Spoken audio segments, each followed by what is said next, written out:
Let's take a look at AC power.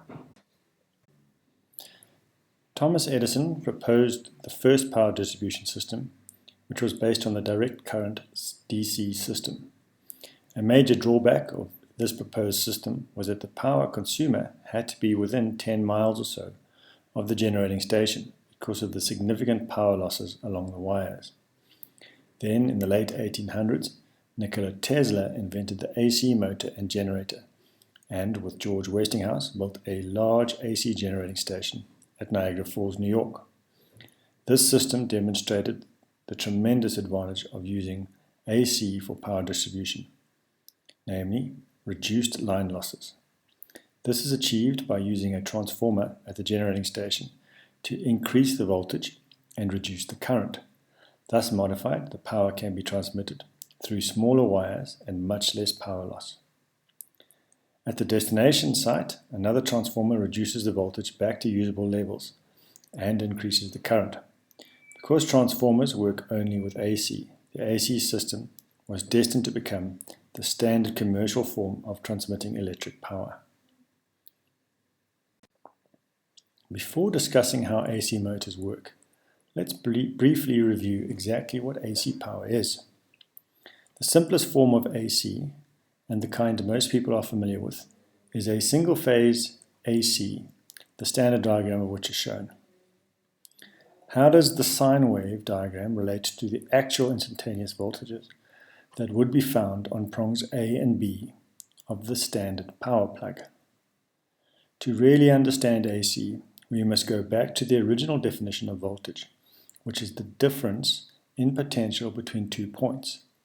Notice it says nothing about ground.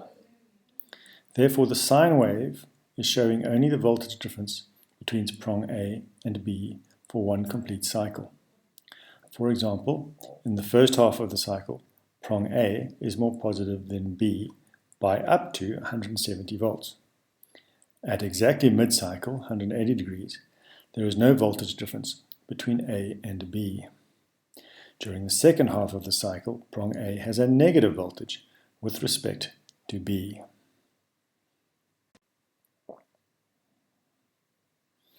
The power company maintains the voltage of prong B at ground, which means it is not only the return path for the current, but also is actually connected to a metal rod driven into the earth. Therefore, the wire that goes to the wired prong B is called the neutral, return wire, or cold side, usually white in color in the US. The wire going to prong A is called the hot side because it carries the voltage, usually black in color in the US. The third pin on the plug is the safety ground and is kept separate from the neutral wire until the actual grounding point. This ground wire is typically connected to the chassis or motor frame, which prevents you from getting a shock when touching the equipment because it has the same potential as the earth. The highest instantaneous voltage on prong A is 170 volts, called V peak, and is considerably higher than the AC designation of 120 volts, called VRMS, root mean square. Because the number 120 represents the effective voltage if the power current were constant over the whole cycle. Single-phase AC is supplied at 120 volts AC and 240 volts AC, usually combined together on 3 wires, as is shown in Figure B. Fractional horsepower motors are commonly 120 volts AC, and larger motors usually use 240 volts AC.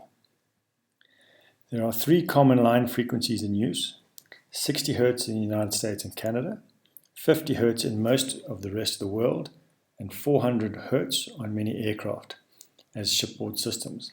The higher frequency reduces the amount of iron required in transformers and motors, and thus reduces the weight.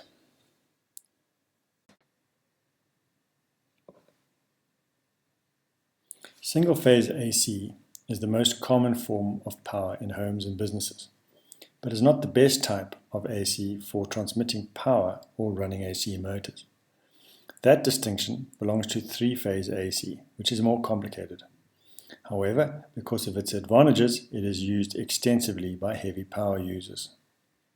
Three-phase power is created by a three-phase generator that has three separate field windings physically spaced 120 degrees apart.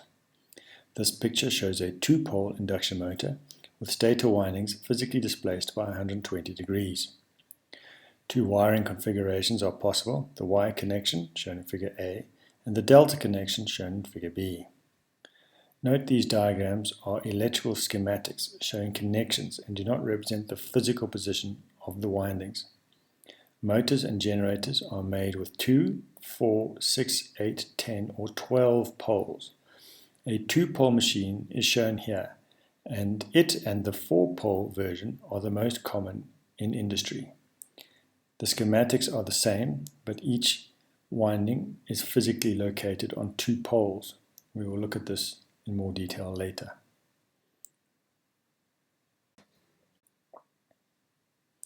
A schematic of a Y connection generator is shown in the left side of figure A.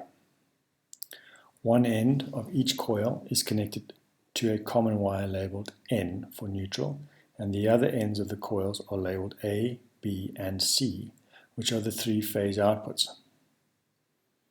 The relationship of phase voltages A, B, and C is represented in figure B, which shows each phase voltage with respect to neutral.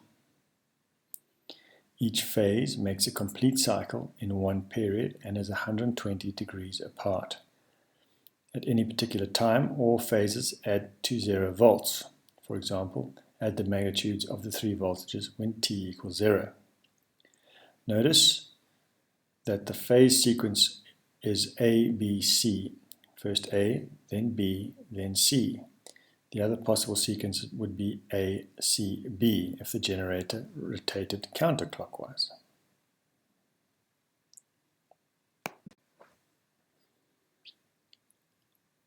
Typically, three-phase power is distributed within a facility as Y-connected. Figure A shows a complete Y-connected system where a three-phase generator is connected to a three-phase load, such as a three-phase motor. If all the load impedances Z1, Z2, and Z3 are the same, then the system is said to be balanced, and there would actually be no current in the neutral wire. Under these conditions, the neutral wire could be removed and the motor would continue to run just fine. In real life, it's unlikely that any particular facility would present a purely balanced load to the power lines, because each phase voltage, if considered separately, can be used as a standard single-phase voltage.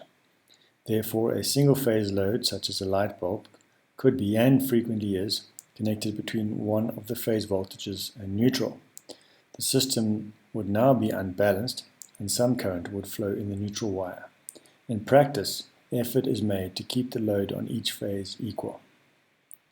Finally, the specified line voltage of a three-phase Y-connected system is the vector sum of two individual phase voltages in series. This relationship is given by the equation H1. For Y-connected, V line is equal to root 3 times V phase, where V line is the three-phase line voltage, the voltage between any two lines, and V phase is the individual phase voltage across one coil, which for a Y system is also the voltage between a line and neutral. For a delta-connected system, the line and phase voltages are the same.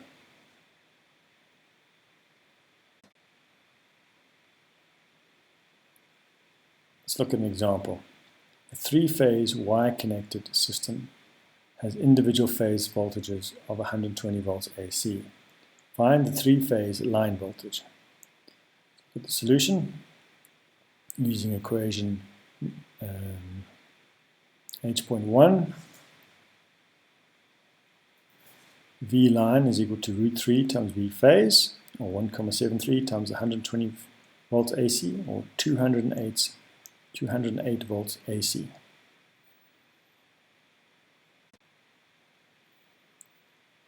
Y-connected three-phase power is mainly used for distribution within a facility, because the neutral wire allows separate single-phase loads to be pulled off as needed. Delta connected systems have no neutral wire and are inherently balanced. The power company typically uses 3 wires to transmit the 3-phase power over the power lines. Once at the site, the power is easily converted to wire-connected power with a special transformer designed for that purpose. 3-phase transformers can be made as one unit or from 3 single-phase transformers.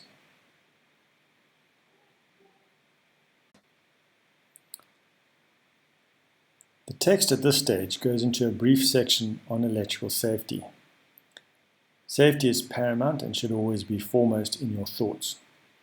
A cursory look is not good enough, and you should not be exposed to electrical power in excess of 50 volts without the correct training and certification.